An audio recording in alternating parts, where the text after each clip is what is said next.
Hello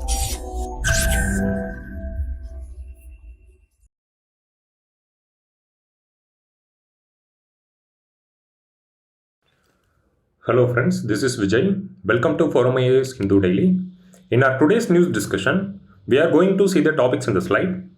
As you all well know, in today's newspaper we don't have any text and context page and any science related article. That's what I handpicked these 5 articles alone. And among these 5 articles, almost 3 articles we have seen in our previous discussion, but we don't have any further choice to expand the topics. So that's what I handpicked all these 5 topics. So the first one, the path to a new and imminent US-Iran nuclear deal. So here, let me discuss about some brief about the US-Iran relationship. Then we will discuss what they are going to take a forward call. And this is the second topic, warming oceans make it harder to forecast cyclones in Arabian Sea. Then the third one, generic drugs for diabetes, cardiovascular disease in high demand. Then the fourth topic, Modi to lead UN Yoga Day celebrations in UN headquarters. Then this is the last topic, railway safety, listen to voices from below. So these are the 2 topics it came in the editorial page, right? But with regard to railway safety, we have seen so many articles. But in today's editorial, they have given something different from what they had given to us in the past. So now without any delay, let us dive into the discussion part. This is the first article, guys. The path to a new and imminent US-Iran nuclear deal. So here the author is Talmis Ahmad. So before getting into the article, let us discuss about the issues between Iran and US. The first issue is nuclear enrichment. Okay. So with respect to the enrichment, if it is for 5% means we can use that enriched uranium for electricity generation in nuclear reactors. Okay. So this is for reactors. And if we are enriching the uranium to 60% means we can use it for scientific research purpose. So for research and all, we can use the enriched uranium up to 60%. Meanwhile, if the enriched uranium is having 90% uranium means then that can be used as a fissile material, right? So in the historical past, what Iran did was enriching the uranium. So it actually attracted certain ramifications from the US side.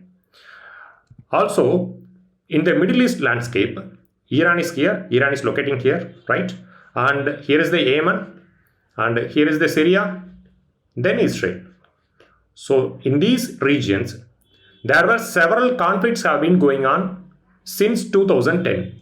In the Yemen, the Houthis have been operating, right? The Houthis are there. So they have been operating here. These Houthis, they have been receiving the military aid from Iran. And in Syria, the Iranian government, they have been supporting the Syrian government led by al-Bashar. And in Israel, especially in the Palestinian region, Hamas and all have been operating. These Hamas also receiving the military aid from the Iranian side. So it have been creating the ramifications between the US and Iran because Iran pursuing its interest against the US interest. So these 2 issues, it have been creating destabilization in the international arena between Iran and US.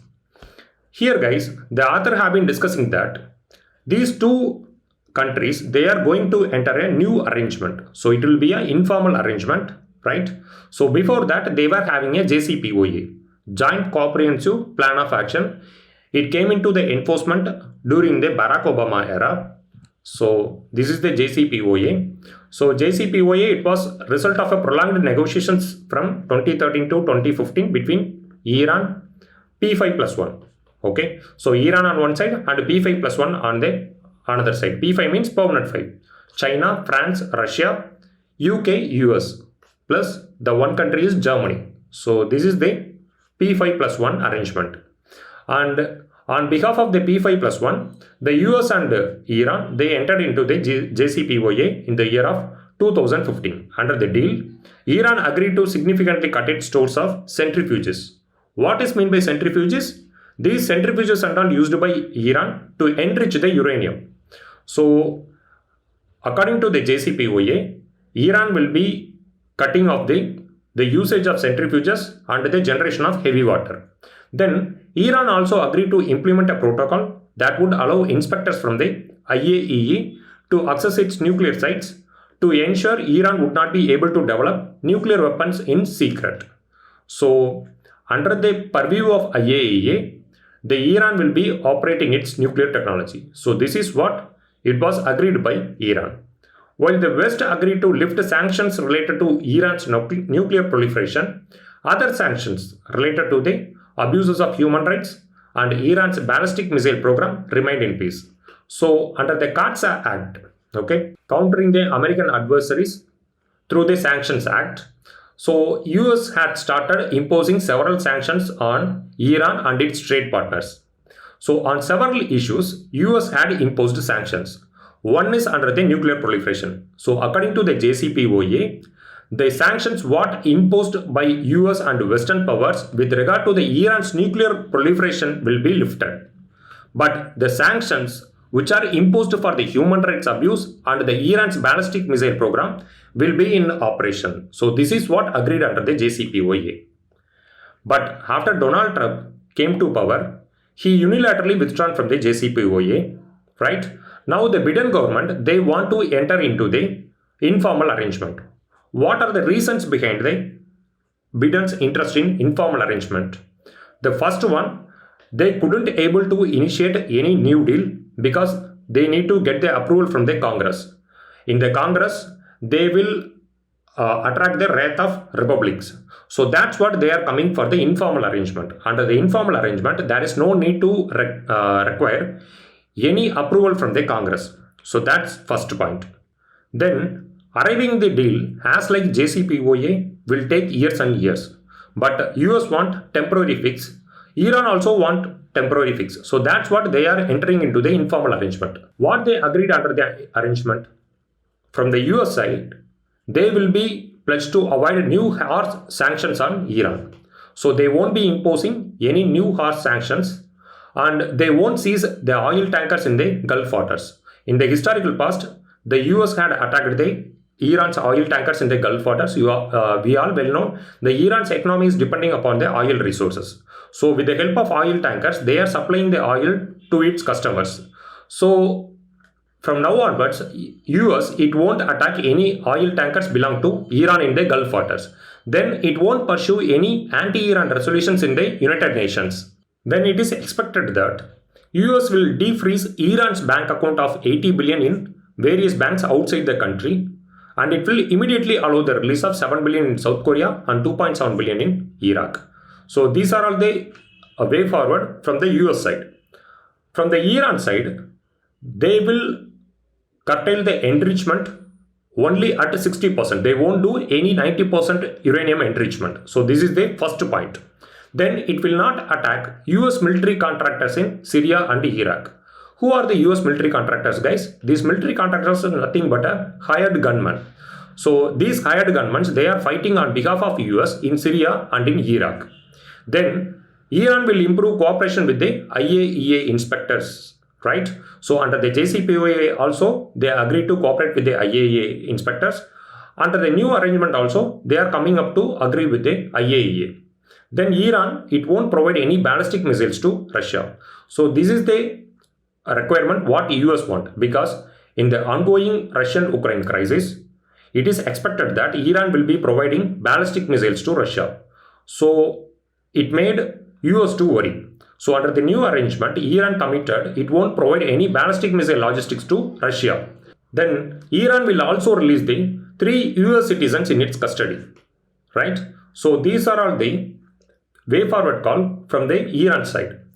So in the conclusion, the author have been stating that both these countries, they are looking up for a quick fix, not for a permanent solution. Also, the Biden government, they don't have better command as like any US president in the Congress. So that's what they are looking up for, a informal arrangement rather than going for a full-fledged deal. So this is what it have been discussing here. And guys, US want Iran not to supply any ballistic missiles to Russia. So this is the immediate requirement of US. It has been satisfied under the new arrangement. Also, Iran, it have been looking up for the financial resources. So under the new arrangement, US will be defreezing the accounts. So there will be a dollar inflow into the Iran's economy. So this is what Iran also required. So both the partners, they have satisfied their requirements under the new arrangement. So anyway, it won't be providing any permanent solution, but it will provide some quick fix to the partners in the deal. With this note, let us move on to the next article, guys. This is the second article, guys. Warming ocean make it harder to forecast cyclones in the Arabian Sea. So here they have been discussing about the factors which are responsible for the unpredictability with respect to cyclones in the Arabian Sea. On June 10th also, we have seen a similar topic, and here they have been given that the first factor is unpredictability in steering winds. With respect to the Bay of Bengal, we are having a 100-year historical data, right? So in the 100 years historical data by the IMD, it has shown that almost 95% cyclones it have been forming in the Bay of Bengal region. Only 5% it was formed in the Arabian Sea. Okay, so we are having a clear pattern of the cyclones with respect to the Bay of Bengal. We don't have any data with respect to the Arabian Sea. So this is the first thing we need to know. Also, in these days, especially in the last 7 years, the frequency of cyclones in the Arabian Sea is very high. And here, with respect to the Bay of Bengal, the northeastern trade winds, they are acting as a steering winds. So if the cyclone is forming here means, if the depression is forming here means, it can either make a landfall on the Visakhapatnam coast or in the Puducherry coast or in the Balasore coast. So these are the three regions which used to affect by cyclones. So cyclones generally, they will make a landfall in these regions only. In some worst cases, they will take a recurving phenomenon and they will attack the Bangladesh or Myanmar regions, right? So these are the rarest occasions, but generally they will attack Puducherry coast or Visakhapatnam coast or Balasore coast. So with respect to Bay of Bengal, we can predict the course what the cyclone is going to take. But with respect to the Arabian Sea, we don't have enough data, right? Therefore, we can't predict the course what the cyclone will take in its lifetime. And here, they had given that the third one, enclosed location. In the image, you can see this is the Arabian Sea portion, right? So it is enclosed by India, Pakistan, Iran, Oman, Yemen, and African continent. So this enclosed position, it have been warming the waters in the Arabian Sea. Also, Bay of Bengal is also an enclosed portion, but here the water inflow is very high. The Gangetic Delta is there, Brahmaputra have been draining here, right? Then certain major rivers of Myanmar, China and Thailand region, they have been forming a delta here. So the water temperature is comparatively lower these days compared to the Arabian Sea. Because in Arabian Sea, the water temperature is very high these days, but in Bay of Bengal, in the past it was high compared to the Arabian Sea, but in these times, the Bay of Bengal's ocean temperature is a bit lower than the Arabian Sea. Then insufficient data. As I already told you, we are having a historical data for the cyclones forming in the Bay of Bengal region, but we don't have enough data for the cyclones which are forming in the Arabian Sea because we hadn't witnessed enough cyclones in the historical past. So these are all the factors which have been making the unpredictability of the cyclone's course in the Arabian Sea. So this is what it have been discussed here. Then another one phenomenon is there in the Arabian Sea. The Arabian Sea has a much deeper, up to 40 meters layer of warm water compared to the Bay of Bengal. So in the ocean region, almost 40 meters of warm water pockets are all forming in the Arabian Sea. So this is a new phenomenon we are witnessing in the Arabian Sea. But in the Bay of Bengal, we hadn't witnessed any such scenarios. So these are the few factors which have been making the IMD to predict the courses of the cyclones in the Arabian Sea. Actually, this question is highly significant for the geographical option and the GS1. Now with this note, let us move on to the next article. This is the third article, guys. Generic drugs for diabetes, gastric issues, cardiovascular ailments see high demand. So it was stated by Ravi Dadich, who is a CEO of Pharmaceuticals and Medical Devices Bureau of India. So he stated that the requirement of generic drugs for diabetes, gastric issues and cardiovascular have seen a massive demand from the customer end. So Jan Aushadhi Kendras, you might know, they have been selling the generic drugs at affordable prices to the Indian masses, right? So it had been seen that there is a huge rise in the requirement of generic drugs, almost 170 times in the 9 years. And in India, the market capacity or the potential of the generic drugs is 24 billion. Okay, it is 24 billion in 2023, and the economic survey, it clearly predicted that, economic survey of 2022 to 2023, it clearly predicted that by 2030, we will be having a market potential of 130 billion US dollars with respect to the generic drugs. And here, they also stated that the generic drugs sold at the Kendras are 50 to 90% cheaper than the branded counterparts, which means, example, we can take Revlimid. Okay, Revlimid is a cancer drug, so its price is around 8,900 rupees. Okay, this is the Revlimid, which is a branded drug for the cancer treatment. It costs around 8,900. Generally, Revlimid is used for breast and cervical cancer, and its generic variant is lenalidomide. Okay, it is a generic variant. It costs only around 4,200 rupees. So with respect to the branded drug, there is a patent, right? So the patent will be owning by the manufacturers. So these manufacturers, they will also levying some amount in the form of patent from their sales. So that's what the branded drugs, the cost is very high, but in the generic variant, the price is very low. The only difference is because of the pricing what they are imposing for patents. Then the active pharma ingredient. Okay, so this is the core material in the tablets or drugs which will be having a therapeutic effect. The active pharma ingredient composition in branded drug and the generic drug will be same. Even though the prices are higher with respect to the branded drug, the generic drug, it have been providing the same therapeutic effect at the price lower than the branded drugs, right? So that's what among the masses in India, there is a huge preference for the generic drugs. And this is about the Pradhan Mantri Bharatiya Jan Aushadhi Pariyojana. So this PMBJP, it is a campaign. It was launched by the Department of Pharmaceuticals in the year of 2008. Okay, so in the year of 2008, they launched this campaign, and this campaign, it was revamped as a scheme in the year of 2015 to 2016 during the NDA 1. And the implementation agency is Bureau of Pharma PSUs of India. It is under the Department of Pharma, which is under the Ministry of Chemicals. Okay, so the Department of Pharma is operating under the Ministry of Chemicals and Fertilizers. This BPPI, they also developed the Jan Aushadhi Sugam applications, and a medicine is priced on the principle of maximum 50% of the average price of top 3 branded medicines.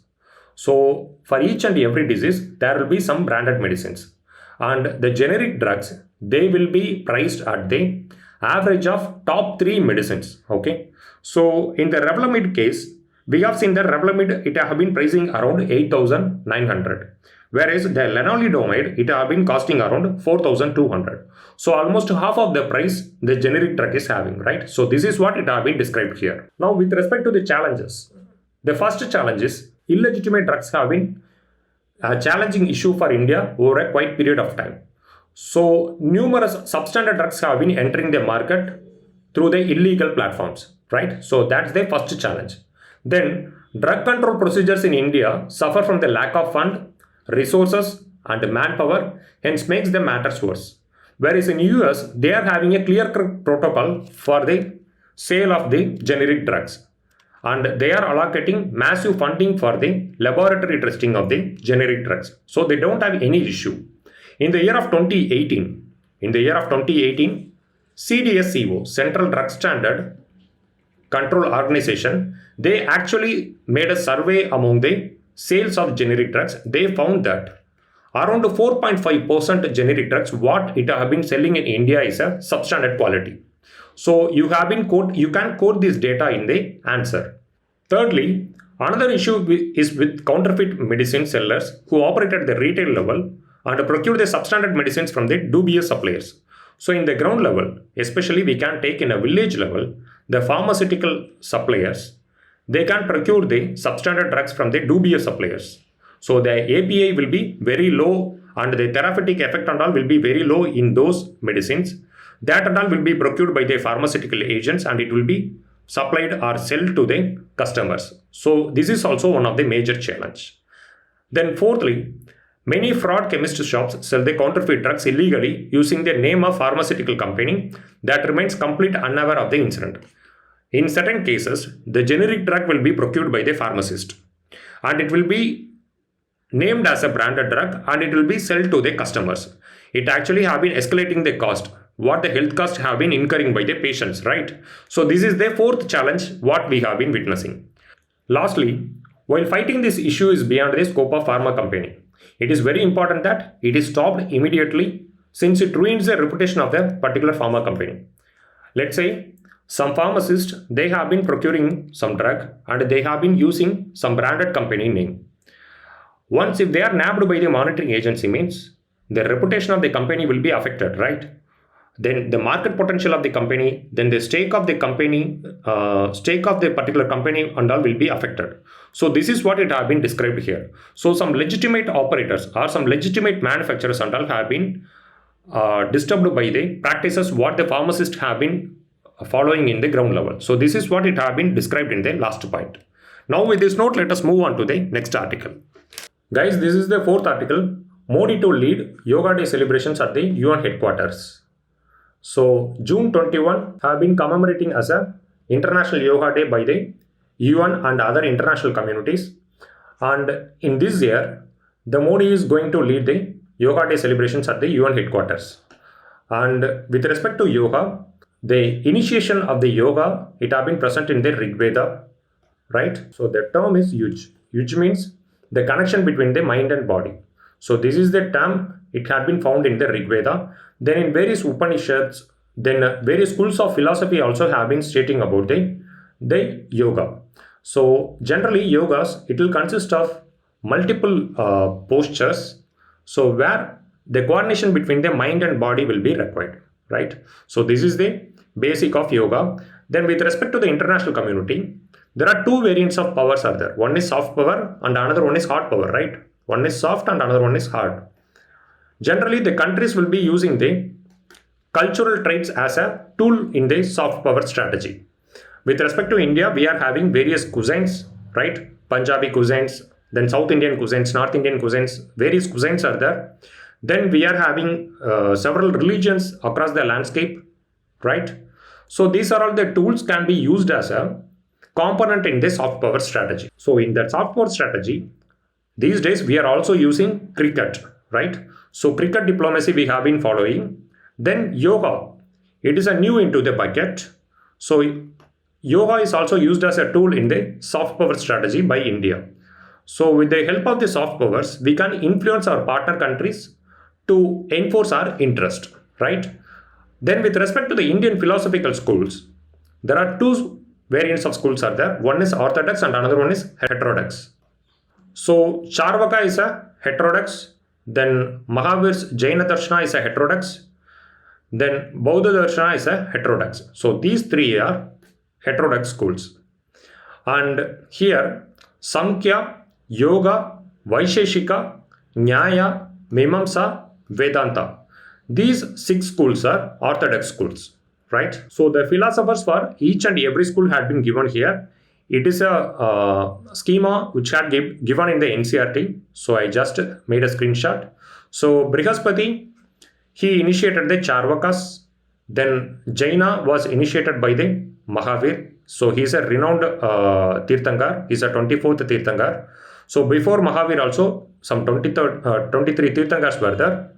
And Bauddha Darshana, it was initiated by the Gautama Buddha. Then Kapila initiated Samkhya. Patanjali is a founder of yoga schools. Then Kannada is the initiator of Vaisheshika. In Vaisheshika, they had given a brief description about the atoms. Then Gautama initiated the Nyaya. Then Jaimini is behind the Mimamsa. Then Badrayana is behind the Vedanta. These are the data you need to know from the aspect of prelims, right? So let us wind up this article. Let us move on to the next article. This is the last article of the day, guys. The article titled Railway Safety. Listen to the voices from below. Since the Odisha's catastrophic accident happened, we had discussed n number of safety measures from the perspective of railways. And here the author have been discussing about something unique, which is all about the attitude and mindset of the railway employees. And here in the initial portion, he have been providing some background informations and certain infos about the catastrophic incident what we witnessed in the Odisha. And here he is showing some limelight on the statistics. He is stating that only 22 derailments were happened in the year of 2021 to 2022. But before that, we were having 350 derailments every year for the past 2 decades. Okay. So this is the statistics he had been provided here. And he is also stating that the government have been putting up enormous safety measures with respect to the railways. And moreover, we had expanded the freight traffic and the passenger traffic in India. So this is what it have been discussed here. Then the safety and the information flow. Here he have been discussing that the railways have been operating in each and every corners of India, from west to east, from east to west, and from north to south, from south to north. We are having various railway lines, right? Therefore, it is a very complex system. The information flow should be very accurate and rapid. So these are the things it had been discussed here. Then he is stating that with respect to the railways, the employees, especially between the superior and the subordinate, there is a mindset of robs and cops.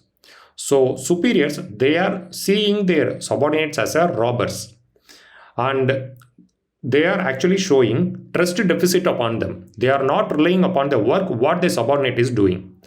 What is the mindset of the subordinates, guys? The subordinates are behaving in a way that catch me if you can. So this is the mindset it have been shown by the subordinates. So these are the things it have been discussed here. So it have been creating a counterproductivity in the railway operations. Therefore, we need to reorient the mindset what we are having among the employees. This is what the author have been discussing. For that, he is providing one system, SIRAS, Confidential Incident Reporting and Analysis System. It is not a top to bottom approach what we are following. It is a bottom to top approach. Here, the employees, the subordinates who are working in the ground level, they will be reporting their organizations secretly on the lacunas what they are facing in their operations. Like they can express their views about the operations, right? Then if they are having some doubt, means they can post the things to their superior under the SIRAS system. The SIRAS system, it is operational in UK, and the Strathclyde University, which is one of the most renowned university in United Kingdom, they actually devised the SIRAS system in the mid 1990s, and it came into the operation in the British Railways in the year of 1998. So he is stating that there won't be any difficulties in imbibing the system, and it will bring lot of attitudinal change among the railway employees in India. So this is what he have been discussing here. And he is also showing some negatives about the IRMS, Indian Railway Management Service. So it will actually reduce the ownerships and the motive what we are having upon the railways. So this is what he have been discussing here in the conclusion part. So basically he is telling that we need to reorient the attitudinal mindset among the railway employees. This is the core point of this article, right? Now with this note, let us dive on to the question section. This is the first question, guys. Consider the following statements. Carbon fibers are used in the manufacture of components used in automobiles and aircrafts. Then second statement, carbon fibers once used cannot be recycled. So with respect to the carbon fibers, they are having a high tensile strength, right? Then weight to their total proportion is very low. They can withstand a huge temperature. So they can operate at the high temperature range, right? So that's what they are using in the manufacture of compounds used in automobiles and in aircrafts. So the first statement is right. Then carbon fibers once used cannot be recycled. This is wrong. Carbon fibers, as we all well know, it is a variant of graphite. So they can be reused, and these carbon fibers can be changed into any shapes what we want. So the second statement is wrong. Only option A is the right one for the question number 1. Then which one of the following countries has its own satellite navigation system? Guys, with respect to the navigation system, US is having GPS. Then Russia, they are having GLONASS. and China is having Beidou, right? Then European Union, they are having Galileo. So these 4 navigation systems are global navigation systems, whereas Japan is having QZSS. For India, we are having IRNSS, right? So these 2 navigation systems are regional navigation systems. So with this data, we can eliminate the options what they had given. The first one, Australia, they don't have any global navigation or regional navigation system. Then Canada is also don't have any navigation systems. Israel is also absent. Only Japan is there. So Japan and India, these 2 countries, they are having a regional navigation system, whereas US, Russia, China, EU, they are having a global navigation systems, right? Now let us dive into the next question. Consider the following statements. Ballistic missiles are jet propelled at subsonic speeds throughout their flights, while cruise missiles are rocket powered only in the initial phase of flight. So the second statement, Agni 5 is a medium range supersonic cruise missiles, while BrahMos is a solid fueled intercontinental ballistic missile. So first option, guys, in our last week discussion, we had discussed about it, right? So the ballistic missiles, they will be powered by some blast in the initial phase, whereas cruise missiles will be having engines like ramjet, scramjet engines and all will be there, okay? So ramjet is for supersonic speed and scramjet is for hypersonic speed. So this is what we have been keeping in India. And cruise missiles, they can fly above the tree also. So that's what we are terming it as a ground hugging missiles, right? So the statement 1 is wrong because the options what they had given is interchanged. The ballistic missiles are rocket powered only in the initial phase of their flight, and they don't have any power in their terminal phase. But with respect to the cruise missiles, they are having engines. They will be having inbuilt engines. So that's what they can operate at subsonic speeds or supersonic speeds. And with respect to India, we are having a BrahMos. It is a supersonic cruise missile. And it is not a solid fueled intercontinental ballistic missile. Whereas Agni 5 is a ICBM. So ICBM means intercontinental ballistic missile. The range will be very high. So Agni 5, it is having a range of 5,000 km and it can carry the warhead up to 200 kgs, right? So both the options are wrong. We can choose D as a right answer for the question number 2. Now we are arriving at the end of the discussion, guys. I hope you would like the video and kindly subscribe us and press the bell button for further notification. The notes for this discussion had been provided in the description. You can download it. Thank you for your patience. Let me catch you in another discussion tomorrow. Bye.